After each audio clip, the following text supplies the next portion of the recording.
সবাই কবরে যাব তো? সবাই তো আমরা কবর পথের যাত্রী। কথা বলেন ঠিক কিনা? খেয়াল করে শুনতে হবে, লক্ষ্য করতে হবে। ও মা বোনরা খেয়াল করবেন, আজকে দেখা যায় এই দেহে থেকে রূহ বের হয়ে গেলে দেহের কোনো দাম যখন থাকে না, তখন আপনার পুত্রবধূ আপনার কানের দুলটা খুলে নেবে। কিসের অহংকার করে না? আপনি যে অহংকার করেছেন আপনার অনেক টাকার মালিক, আপনি তো গহনার অহংকার করতেন, আপনি যে গহনার অহংকার করতেন, আপনার গায়ে থেকে গহনাগুলো খুলে নিবে, আপনার পুত্রবধূ কানের দুল খুলে নিবে, আপনার বড় মেয়েটা গলার মালা খুলে নিবে, আপনার ছোট মেয়েটা হাতের বালা খুলে নিবে, আপনার প্রতিবেশী তারা সবাই মিলে আপনার আপন পোশাকটা ব্লেড দিয়ে কেটে কেটে বের করে ফেলবে।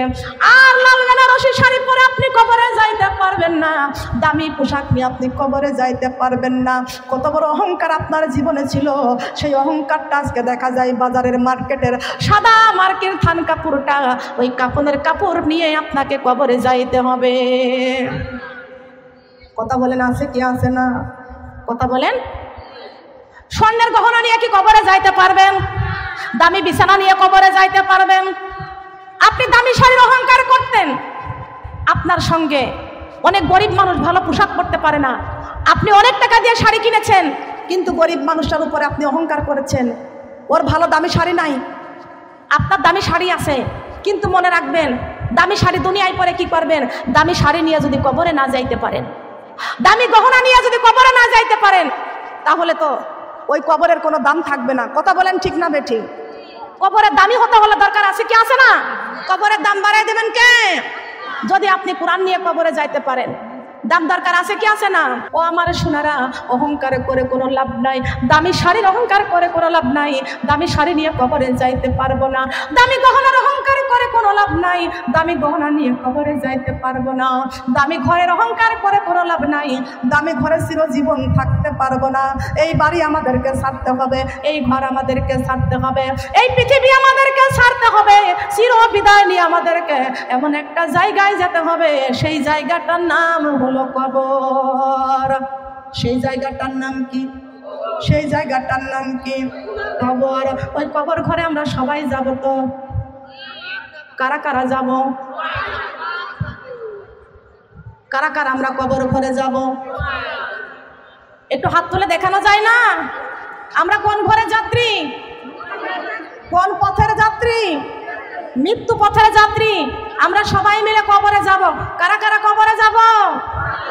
সংসারী সংসারী কো হইরা ভাবে গো, করিলি না বন্দেগি, কিভাবে কাটা আইবি মনরে, কবরের জিন্দেগি রে, ওরে জীবনে গোনাই গোনাই গে এলো রে, বলেন ওরে জীবন, ওরে জীবনে গোনাই গোনাই গে এলো রে, বাড়ির পাশে কবর ঘরে রে, থাকিবারে পরিয়া স্বামী বল সন্তানে বল রে, চাইব না ফিরিয়া রে, ওরে জীবনে গোনাই গোনাই গেল রে, বলেন ওরে জীবন, ওরে জীবনে গোনাই গোনাই গেল রে, বিশ্বাসের বিশ্বাস কইরা রে, কইলা বাড়ি ঘর, কোন দিন জানিয়া আজরাইল আইসা রে, সবই করে পারো রে, ওরে জীবনে গোনাই গোনাই গেল রে, বলেন ওরে জীবন, ওরে জীবন গোনাই গোনাই গেলো রে, কখন জানি আজরাইল আসবে রে, পারি কি জানা নাই মরণ কালে একবার যেন গো আমার কোরআন বুকে পায় রে, ওরে জীবন গোনাই গোনাই গেলো রে, বলেন ওরে জীবন, ওরে জীবন গোনাই গোনাই গেলো রে, কখন জানি আজরাইল আসবে রে, পারি কি জানা নাই মরণ কালে একবার যেন গো আমার নবীর দেখা পায় রে, ওরে জীবন গোনাই গোনাই গেলো রে, হায় রে ওরে জীবন, ওরে জীবন গোনাই গোনাই গেলো রে, কখন জানি আজরাইল আসবে রে, পারি কি জানা নাই মরণ কালে একবার জানো গো আল্লাহ তোমার দিদার পায় রে, ওরে জীবন গোনাই গোনাই গেলো রে, হায় রে ওরে জীবন গোনাই গোনাই গেলো রে, সুদের টাকার পাহাড়ে গইরা রে, ডাকলি না মাওলা রে, কি জানি কেউ উপায় হইবে রে, অন্ধকার কবরে রে, ওরে জীবন গোনাই গোনাই গেলো রে, হায় রে ওরে জীবন গোনাই গোনাই গেলো রে, হায় রে ওরে জীবন, নামাজি রোজা ছেড়ে দিলা রে, শয়তানের ধোকাই পড়ে, নামাজি বিনে কে এমনে যাব গো আল্লাহর জান্নাতে রে, ওরে জীবন গোনাই গোনাই গেলো রে, হায় রে ওরে জীবন গোনাই গোনাই গেলো রে, কথা বলেন ঠিক না বেটি? খেয়াল করেন, লক্ষ্য করেন মা বোনরা, আমাদের জীবনটা যদি গুনাই গুনাই যদি কেটে যায় তাহলে কি আল্লাহর কাছে আমরা মুখ দেখাইতে পারবো? বলেন পারবো কি? মা বোনরা খেয়াল করতে হবে, আল্লাহর কোরআন বিশ্ব নবীর হাদিস আমাদেরকে মানতে হবে। আমার মা বোনরা রাখেন কি রাখেন রাখেন পরে পরে পরে রাখেন, খেয়াল করতে হবে আমার মা বোনেরা, কষ্ট পাচ্ছেন, যেই দেহের মধ্যে কোনো রূহ নাই ওই দেহের কোনো দাম নাই, আপনি এই বাড়ি ছেড়ে ঘরে ছেড়ে আপনি চলে যাবেন গমা, অহংকার করে কোনো লাভ নাই, অহংকার হলো পতনের মূল। আমার মা বোনরা, একমাত্র অহংকার করেন কারা? একজন অফিসারের চাইতে, একজন ইঞ্জিনিয়ারের চাইতে, আপনি বাংলাদেশ লেখাপড়া শেষ করে ফেলেছেন তার চাইতে কোরআনের আলেম যিনি তার দাম অনেক বেশি, আছে কিনা? তার দাম বেশি না কম? আপনার মেয়ে বাংলাদেশ লেখাপড়া শেষ করে ফেলেছে কিন্তু কোরআন দিয়ে জীবন তৈরি করে নাই, নামাজ পড়ে নাই, পর্দা করে নাই। ও মা বোনেরা, আজকে দেখা যায় এই গরিব মানুষটা আপনার দরজায় আসবে দিন শেখানোর জন্য, কোরআন শেখানোর জন্য। আজকে আমার যতগুলো বোনেরা এই মাহফিলের আয়োজন করেছেন, আমার মা বোনেরা অনেকেই ক্রিটিসাইজ করেছে, অনেকে অনেক রকমের কথা বলেছেন। কেন? আপনারা কি মরবেন না? আমরা কি মরবো না? আমাদেরকে কি দিন শিখার দরকার আছে না? দিন শিখার দরকার আছে না? হ্যাঁ, বাংলাদেশের ঘরে ঘরে স্টার জলসা জি বাংলা কেউ বন্ধ করে না, কোরআনের মাহফিল বন্ধ করে দেয়। কথা বলেন ঠিক কিনা? কথা বলেন ঠিক কিনা? ওই জায়গা কেউ নিষেধ করে না। কেন? মেয়েদেরকে মাহফিলের আয়োজন করতে হবে, মেয়েরা আলোচনা করবে, মেয়েরা মেয়েদেরকে নিয়ে আলোচনা করবে, দিন শিক্ষা নেবে।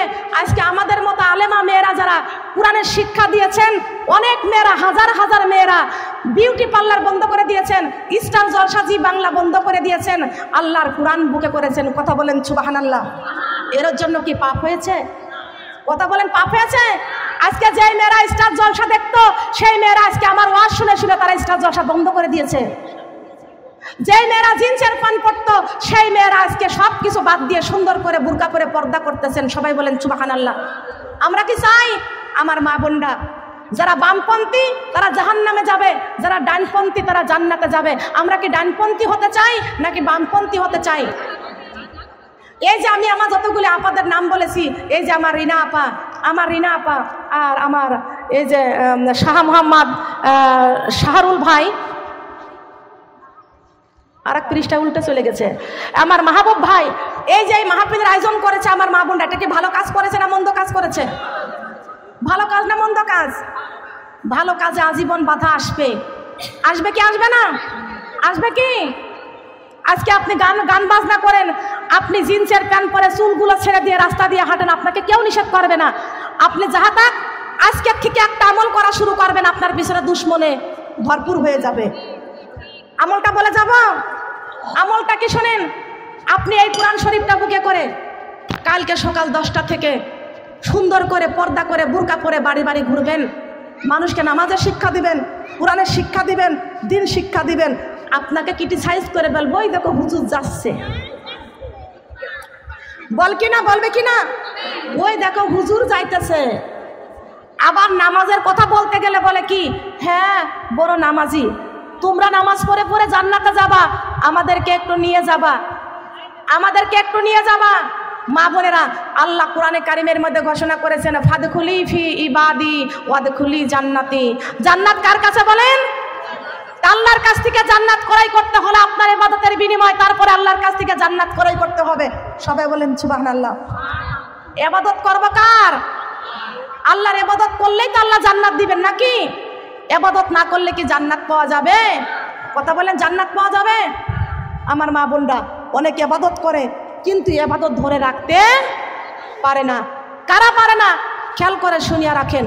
গরিব মানুষের মেয়েটা বাড়ি বাড়ি দিন শিক্ষা দেয়, কোরআনের শিক্ষা দেয়, আরে বড় লোকালা মেয়েটা, যার মেয়ে, যার টাকার অভাব নাই, পয়সার অভাব নাই, সেই তার মেয়ে কি করে? প্লাজো পরে, শর্ট কামিজ গায়ে দেয়, ভদ্রলোকই দেখায়। কথা বলেন ঠিক কিনা? টাকার অহংকারে এই মেয়েরা টাইট ফিট জামা গায়ে দেয়, রাস্তা দিয়ে ঘুরে। ওদের কোনো দাম আল্লাহর কাছে আছে? কথা বলেন, আছে কি? ওদের কোনো দাম নাই। আল্লাহ রাব্বুল আলামিন কুরআনে কারীমের মধ্যে সূরা হাজাবের 33 নম্বর আয়াত আল্লাহ ঘোষণা করেছেন, আকারিনা ফি বুয়ুতিকুন্না ওয়ালা তাবাররাজিনা তাবাররুজাল জাহিলিয়াতিল উলা। আল্লাহু আকবার।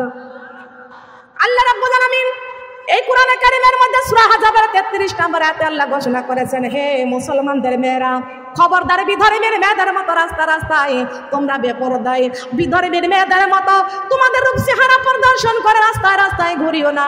তোমরা যখন বাহিরে যাইবা, ঘরের পরিবেশটা নিয়ে বাহিরে যাইবা। নাকি নিষেধ আছে? মেয়েদেরকে বাহিরে যাওয়া নিষেধ আছে? হে নারীরা, তোমরা চাকরি করতে পারবে, ব্যবসা করতে পারবে, পর্দার সহিত করতে পারবে। নাকি মেয়েদের ব্যবসা করা নিষেধ? মেয়েদের চাকরি করা নিষেধ নাই। খেয়াল করেন, মেয়েরা কি চাকরি করতে পারবে কি পারবে না? মেয়েরা চাকরি করতে পারবে, মেয়েরা ব্যবসা করতে পারবে, মেয়েরা সব জায়গা যাইতে পারবে, কিন্তু পর্দার সহিত যাইতে হবে। কথা বলেন সুবহানাল্লাহ। যাওয়ার দরকার আছে কি আছে না? তবে আমার মা বোনেরা, বেপর্দায় যাওয়া যাবে না। রূপ চেহারা প্রদর্শন করে মানে কি? এখনকার মেয়েরা তাদের হাসি কোরআনি পড়িতে আমরা ভালোবাসি, ফুলের সুবাস চাঁদের হাসি কোরআনি পড়িতে আমরা, বলে না, ফুলের সুবাস চাঁদের হাসি কোরআনি পড়িতে আমরা, নদীর ঢেউ পাখির গান, কোরআনই হলো মুমিনের প্রাণ। সবুজ শ্যামল স্বপ্ন ঘেরা, কোরআনের বাণী সবার সেরা। কোরআন ভুলে মানবী জাতি, যাইও না কেউ কবরে। ফুলের সুবাস চাঁদের হাসি, নামাজি পড়িতে আমরা ভালোবাসি।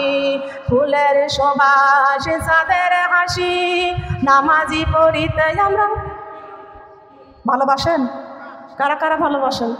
তো কথা বলেন না কেন? কথা বলেন না কেন? ফুলের সুবাস চাঁদের হাসি, নামাজি পড়িতে আমরা, জবান খোলেন, জবান খোলেন। ফুলের সুবাস চাঁদের হাসি, নামাজি পড়িতে আমরা। নদীর ঢেউ পাখির গান, নামাজি হলো মুমিনের প্রাণ। সবুজ শ্যামলি স্বপ্ন ঘেরা, নামাজি ধর্মের সবার সেরা। নামাজি ছেড়ে মানবী জাতি, যাইও না কেউ কবরে। সুবহানাল্লাহ বলেন। কি খারাপ লাগছে? নামাজকে ভালোবাসি, কোরআনকে ভালোবাসি, দিন ইসলামকে ভালোবাসি। ইসলামকে যদি ভালোবাসতে চান আমার মা বোনরা, ইন্না দ্বীনা ইনদাল্লাহিল ইসলাম। ইসলামটা কোনো বংশ খুঁজলে পাওয়া যায় না, ইসলামটা কোনো মার্কেট খুঁজলে পাওয়া যায় না। ইসলাম এসেছে মহান আল্লাহর পক্ষ থেকে। সবাই বলেন সুবহানাল্লাহ। ইসলাম কার পক্ষ থেকে এসেছেন? ইসলাম খালি পুরুষরাই মানবে, মেয়েরা মানবে না। ইসলামটা খালি পুরুষরা মানবে, মেয়েরা মানবে না। তার কারণ প্রত্যেকটা নারীরা কবরে গেলে পুরুষরা জবাব দিয়ে দিবে। মুনকির নাকির প্রশ্ন করবে, মার রাব্বুকা।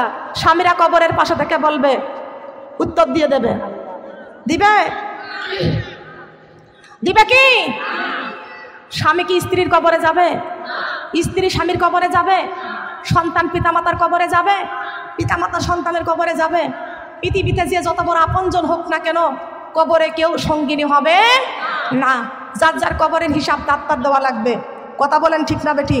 কবর একা থাকার ঘর, কবর সাত বিশ্বর ঘর, কবর জাহান্নামের আগুনের ঘর, কবর মাটির ঘর, কবর সাথী ছাড়া ঘর, কবর বাতি ছাড়া ঘর।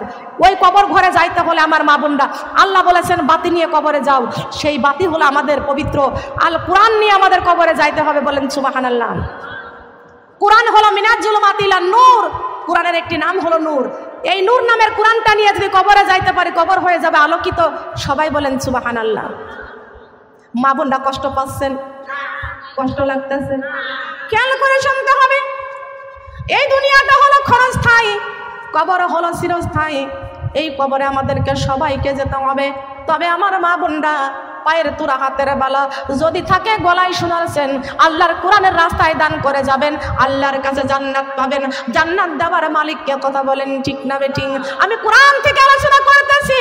আমার আল্লাহ রাব্বুল আলামিন কোরআনে কারিমের মধ্যে ঘোষণা করেছেন, ইয়া আইয়ুহাল্লাযীনা আমানু হাল আদুল্লুকুম আলা তিজারাতিন তুনজিকুম মিন আযাবিন আলীম تؤمنون بالله ورسوله وتجاهدون في سبيل الله بأموالكم وأنفسكم ذلكم خير لكم إن كنتم تعلمون الله أكبر সূরা সফ, সূরা আসফ। আমি 10 নম্বর আয়াত থেকে 12 নম্বর আয়াত পর্যন্ত তেলাওয়াত করেছি। আল্লাহু আকবার। আল্লাহ বলেছেন, ইয়া আইয়ুহাল্লাযিনা আমানু, হে ঈমানদাররা, হাল আদুল্লুকুম, আমি আল্লাহ তোমাদের এমন একটা ব্যবসার কথা কি বলে দিব না, যে এই ব্যবসাটা তোমাদের কঠিন জাহান্নামের রাস্তা থেকে ডেকে ডেকে জান্নাতের রাস্তায় নিয়ে আসবেন। সবাই বলেন সুবহানাল্লাহ। জাহান্নামের রাস্তা থেকে ডেকে ডেকে জান্নাতের রাস্তায় নিয়ে আসবে। এ মা বোনেরা, আজকে এই মজলিসে যারা পর্দা করবেন না, করেননি, আজকে থেকে পর্দা করতে হবে। এতদিন যারা জাহান্নামের রাস্তায় চলেছেন, তার কারণ যারা নামাজ পড়ে না তারা জাহান্নামের রাস্তায় চলে, যারা পর্দা করে না তারা জাহান্নামের রাস্তায় চলে। আজকের থেকে আপনাকে নামাজ পড়তে হবে, আজকে থেকে আপনাকে পর্দা করতে হবে, আজকের থেকে আপনাকে এই কোরআনে আইন মানতে হবে। তার কারণ আমরা যে আল্লাহর জমিনে বাস করতেছি, এই জমিন কার জমিন? কথা বলেন, এই জমিনের মালিক কে? আমাদের মালিক কে? আল্লাহর জমিনে চলতে হলে আইন মানতে হবে কার? কোনো বাপ দাদার আইন মানা যাবে না।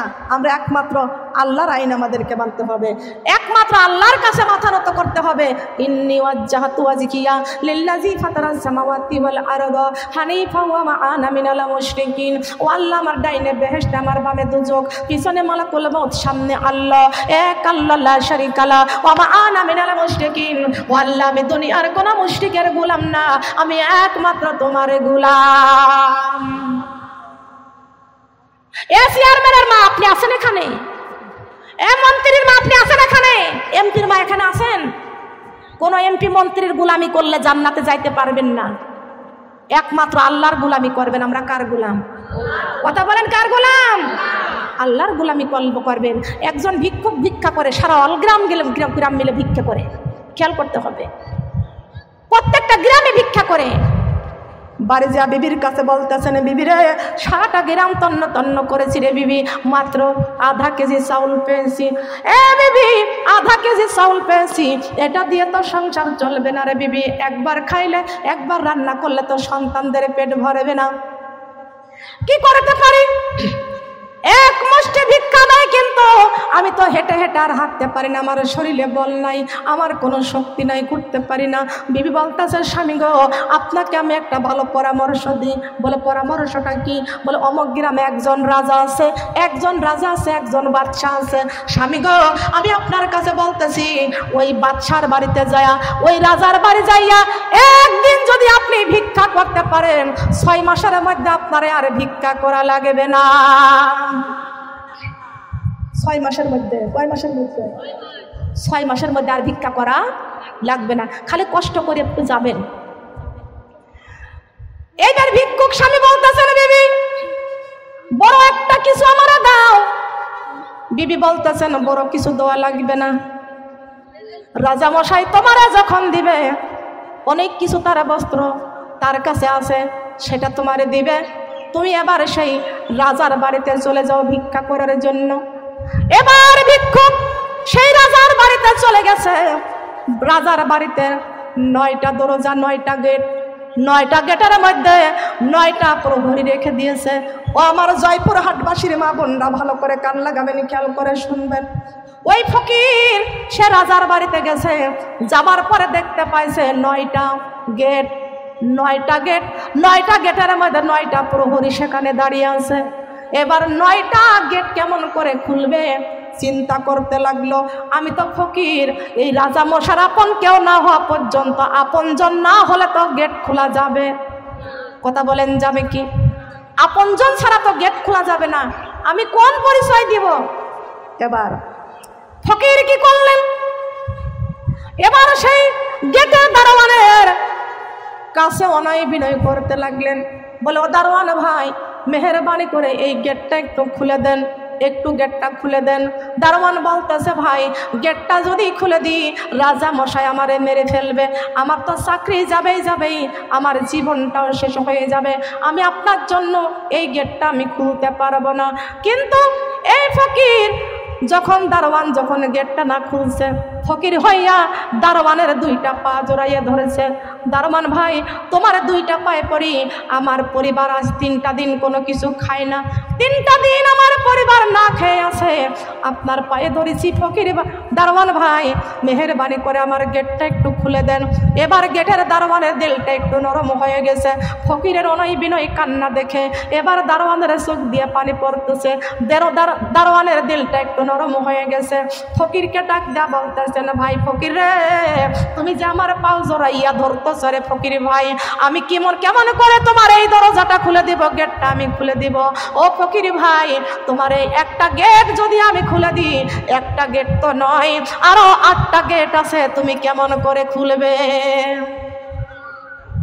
একটা গেটটাই আমি আপনার খুলে দিলাম, আমার নাই মায়া লাগতেছে আপনাকে দেখে, আমার নাই আপনার দেখে মায়া লাগতেছে, তবে আমি একটা গেট নাই খুলে দিলাম, কিন্তু রাজা মশার তো 9টা গেট, আমি একটা গেট খুলে দিলে আরো তো 8টা গেট আছে, 8টা গেটের দারোয়ান তো আমার থেকে বড় কঠিন, বড় কড়া। আমি কেমন করে আপনার নাই একটা গেট খুলে দিলাম, কিন্তু ওই 8টা গেট আপনি কেমন করে খুলবেন? ফকির বলতেছেন, দারোয়ান ভাই, একটা গেট যদি আপনি খুলে দিতে পারেন, 8টা গেট খোলা আমার জন্য সহজ হয়ে যাবে। একটা গেট আপনি খুলে দেন, যদি একটা গেট খুলে দিতে পারেন তাহলে আরো 8টি গেট আমার জন্য সহজ হয়ে যাবে, আমি খুলে নিতে পারবো। আপনি শুধু আপনার একটা গেট আমার জন্য খুলে দেন। দারোয়ানের পায়ে পড়েছে, দারোয়ানের পা ধরে কেন্দে কেন্দে গেটটা যখন খুলে দিয়েছে, এমনই করে তখন ওই দ্বিতীয় গেটের সামনে গিয়েছে। দ্বিতীয় গেটের দারোয়ান বলতেছে, কে তুমি? তোমার জন্য এই গেটটা খুলতে পারবো না, তুমি কে? এবার ফকির বলতেছে, আমি কি রাজা মশার কেউ না হলে কি প্রথম গেটের দারোয়ান কি আমার জন্য গেট খুলতো? বুদ্ধি দরকার আছে কিনা? হ্যাঁ, আমি কে? বলে আপনি রাজার কি হন? আমি রাজার কেউ না হলে কি প্রথম গেটের দারোয়ান কি আমার জন্য গেট খুলতো? এক কথায় শেষ। দ্বিতীয় গেটের দারোয়ান তাড়াতাড়ি করে গেট খুলে দিছে। আমার তো চাকরি যাবে, সত্যিই তো নিশ্চয়। প্রথম গেটের দারোয়ান তো ওই ইনার আপনজন, যদি রাজার আপনজন না হতো কি প্রথম গেটের দারোয়ান কি গেট খুলতো? দ্বিতীয় গেটের দারোয়ান গেট খুলে দিছে। এবার তৃতীয় গেটে চলে গেছে। তৃতীয় গেটের দারোয়ানের কাছে যা বলতেছেন, ভাই তাড়াতাড়ি গেট খোল। বলে আপনি কে? বলে আমি কে, আমি চিনিস না। আপনি রাজার কি হন? বলে রাজার কিছু না হইলে কি প্রথম গেটের দারোয়ান দ্বিতীয় গেটের দারোয়ান গেট খুলতে পারছে, তাড়াতাড়ি খোল। মানে একটা একটা করে গেট খুলতেছে, আর অভিজ্ঞতা শক্তি বেড়ে যাচ্ছে, পাওয়ার বেড়ে যাচ্ছে। এবার তৃতীয় গেটে দারোয়ান গেট খুলে দিচ্ছে। এইভাবে একটা একটা করে 9টি গেট খুলে গেছেন। সুবহানাল্লাহ। রাজার বাড়ির ভিতরে প্রবেশ করেছে। আসলে তো ভিক্ষু, আসলে কি ভিক্ষু। এবার রাজা মশার বাড়ির ভিতরে ঢুকেছে। যাওয়ার পরে দেখে বাড়ির মধ্যে কাউকে দেখা যায় না, কেউ নাই। কোথায় রাজা মশাই? আমি তো রাজা মশাই কোন রুমে থাকে, আমি তো রাজা মশার আপনজন না। রাজা কোথায় থাকে আমি তো তাও বলতে পারতেছি না। খুঁজতে খুঁজতে খুঁজতে খুঁজতে তন্ন তন্ন করতেছে পুরাটা ঘর, ওদিক ভয়ও পাচ্ছে। রাজার বাড়ি তন্ন তন্ন করতেছে, কিন্তু খুঁজে রাজা মশাইকে পাওয়া যাচ্ছে না। ছোট্ট একটি রুমের মধ্যে প্রবেশ করে দেখেছে সেই রুমের মধ্যে আরেকটি ছোট্ট একটা রুম আছে, কিন্তু দরজা লাগানো, একটু ছোট্ট একটা জানালা করা আছে। ওই জানালা দিয়ে তাকায়া দেখতে পাচ্ছে, আমি যে রাজার বাড়ি ভিক্ষা করতে আসছি, যে রাজার বাড়িতে একবার ভিক্ষা করলে 6 মাসের মধ্যে আর কারোর ভিক্ষা করা লাগে না। সেই রাজা মশাই এই ভিক্ষুক জানালা দিয়ে, ছোট্ট জানালা দিয়ে তাকায়া দেখতে পাচ্ছে, আহারে আজকে যে রাজার বাড়িতে আমি কায়দা করে ক্যাপাসিটি করে 9টা গেট খুলেছি, এই রাজার কাছ থেকে ভিক্ষা করার জন্য আজকে একটা দিন যদি ভিক্ষা করতে পারি আমার 6 মাসের মধ্যে ভিক্ষা করা লাগবে না। কিন্তু ওই ছোট্ট জানালা দিয়ে তাকায় দেখতেছেন আজকে সেই বিশ্ব রাজা 2টা হাত আল্লাহর কাছে বাড়াইয়া চোখের পানিগুলো ছেড়ে ছেড়ে আল্লাহর কাছে কান্দার বলে, আল্লাহ আমি হলাম সবচাইতে বড় ভিক্ষুক, আমি হলাম সবচাইতে বড় ভিক্ষুক। ও মালিক, আমি ফকির হইয়া আপনার কাছে 2টা হাত বাড়াইছি। আল্লাহ তুমি আমারে অর্থ দাও, আর আমি যেন সবাইকে যেন দেখতে পারি, সবার যেন সহযোগিতা করতে পারি। আল্লাহ পৃথিবীর সবচাইতে বড় ধনী তুমি, আর সবচাইতে বড় ফকির হলাম আমি। রাজা কার কাছে হাত বাড়াইছে? কথা বলেন। আল্লাহর কাছে হাত বাড়াইছে। ভিক্ষুক এবার বলতেছেন, কত কষ্ট করে গেট খুলেছি গো, কত ক্যাপাসিটি করে গেট খুলেছি, আর আজকে আমি রাজার বাড়ি এসে দেখতেছি এই রাজা আবার কোন রাজার কাছে হাত তুলে বলতেছেন যে হে আমার রাজা, পৃথিবীর সবচাইতে বড় রাজা, রাজার রাজা। আমি ভিক্ষুক হয়ে আপনার কাছে হাত বাড়াইছি। পৃথিবীর সবচাইতে বড় ধনী আপনি, আর আমি হলাম সবচাইতে বড় ফকির। আল্লাহ, আপনি আমারে খালি হাতে ফিরাইয়ে দিয়েন না। আল্লাহু আকবার বলেন। এবার সেই ভিক্ষুক রাজা মশার হাত দুইটা দেখে ওইখান থেকে ফিরে এসে এবার গেটের কাছে এসে বলতেছে, আমি ভিক্ষুকের বাড়ি আইছি। কথাগুলো ভালো করে কান লাগাবেন। আমি ভিক্ষুকের বাড়ি এসেছি। এবার গেটের দারোয়ান বলতেছেন, ভিক্ষুককে? বলে, আপনাদের রাজা হলো সবচাইতে বড় ভিক্ষুক, আপনাদের রাজা হলো সবচাইতে বড় ভিক্ষুক, আপনাদের রাজা হলো সবচাইতে বড় ফকির। এই কথা শোনার পরে প্রজাগণ এবার কি করলো? মার শুরু করে দিয়েছে। এত বড় সাহস, এত বড় সাহস! আমার রাজাকে তুমি ফকিরি বললা, আমার রাজাকে তুমি ভিক্ষুক বললা। এবার ভিক্ষুক বলতেছেন, তিনি তো বড় ভিক্ষুক, তিনি তো বড় ভিক্ষুক। সবাই মিলে লাঠি দিয়ে মার শুরু করে দিয়েছে, এমন মারা মারতেছে। এবার রাজার কানের মধ্যে কান্নার আওয়াজ যাইতেছে। রাজা মশাই এবার মোনাজাতটা শেষ করে দিয়ে বাহিরে এসে দেখতেছে আমার প্রজাগণ ওই ব্যক্তিকে মারধর করতেছে। রাজা মশাই বলতেছে, আর তারে মারধর করো না। উনি কে? ওনাকে কেন মারধর করতেছেন আপনারা? কি জন্য মারধর করতেছেন? এবার প্রজাগণ ডাক দিয়ে বলতেছেন, গেটের দারোয়ান বলতেছেন, রাজা মশাই আপনাকে ভিক্ষুক বলেছে, আপনার ভিক্ষুক বলার কারণে ওই ব্যক্তি আমরা মারধর করতেছে, আমরা মারতেছি ধরে। রাজা মশাই বলতেছে, দাঁড়াও, উনি একজন ব্যক্তি, উনার নামটা কি? উনি কে? আমাকে কেন ফকির বলল? আমাকে কেন ভিক্ষুক বলল? ওই ব্যক্তির কাছে আমাকে জানতে হবে, জানতে হবে আমাকে কেন ভিক্ষুক বলেছে, আমাকে কেন ফকির বলেছে, আমি জানতে চাই। এবার সবাই মার বন্ধ করে দিয়েছে। এবার সেই ভিক্ষুকের কাছে রাজা মশাই ডাক দিয়ে বলতেছেন, ভাই আপনার বাড়ি কোথায়? বলে, আমার বাড়ি হলো পাশের গ্রামে। আপনি এখানে আমার বাড়িতে কেন আসছিলেন? বলে, ভিক্ষা করতে আসছিলাম। বলে, দরজা গেটখানা কেমন করে খুললেন? বলে, একটা গেটের দারোয়ানকে পাও দুইটা জড়াইয়ে ধরে ক্যাপাসিটি করে দরজাটা গেটটা খুলছি, আর 8টা দরজা 8টা গেট খোলা আমার জন্য সহজ হয়ে গেছে। আপনার একবার নাকি ভিক্ষা করলে 6টা মাস তারে ভিক্ষা করা লাগে না, এই জন্য আমি আপনার কাছে ভিক্ষা করতে আসছি। আপনাকে খুঁজে খুঁজে যখন পেয়েছি আমি দেখতে পাইছি আপনি 2টা হাত আল্লাহর দরবারে তুলে কাঁদতেছেন আর বলতেছেন, আল্লাহ আমি পৃথিবীর সবচাইতে বড় ফকির, আপনি সবচাইতে বড় ধনী। আমি সবচাইতে বড় ফকির, আপনি সবচাইতে বড় ধনী। এই জন্য আমি দেখেছি আপনি ফকির হয়ে আল্লাহর কাছে হাত তুলে তুলে আপনি নিজেই তো বলতেছেন আপনি নাকি ফকির, আপনি নিজেই প্রকাশ করেছেন, আমি শুনতে পাইছি।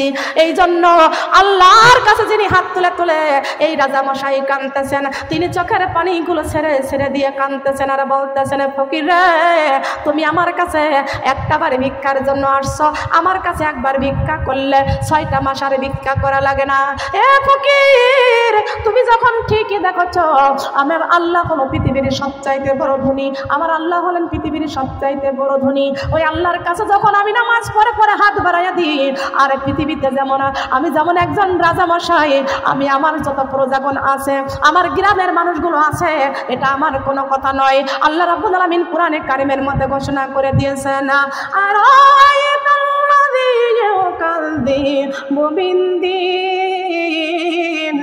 আল্লাহু আকবার। আযালিকাল্লাযী ইয়াদউল ইয়াতীম ওয়ালা ইয়াহুদ্দু আলা তুআমিল মিসকিন। কার কথা? আপনারা কি খাবার খেয়েছেন? আজকে খেয়েছেন? আপনারা কি রোজা রয়েছেন? আমি রোজা থেকে 4 ঘন্টা ওয়াজ করলেও তো আমার কণ্ঠস্বরটা এত হয় না, এরকম দুর্বল হয় না। আপনারা কি আল্লাহু আকবার বলতে, সুবহানাল্লাহ বলতে কি দুর্বল? বলেন। আপনারা কষ্ট পেয়েছেন? এই যে ওয়াজটা করতেছি কলেজার মধ্যে রেকর্ড করে নিয়ে বাড়ি যাবেন। কেন ওয়াজটা করতেছি? ঈমান তাজা হয়ে যাওয়ার কথা, আর তো শক্তি বৃদ্ধি হওয়ার কথা। কথা বলেন ঠিক না বেঠিক? দরকার আছে কি আছে না? আছে কি আছে না?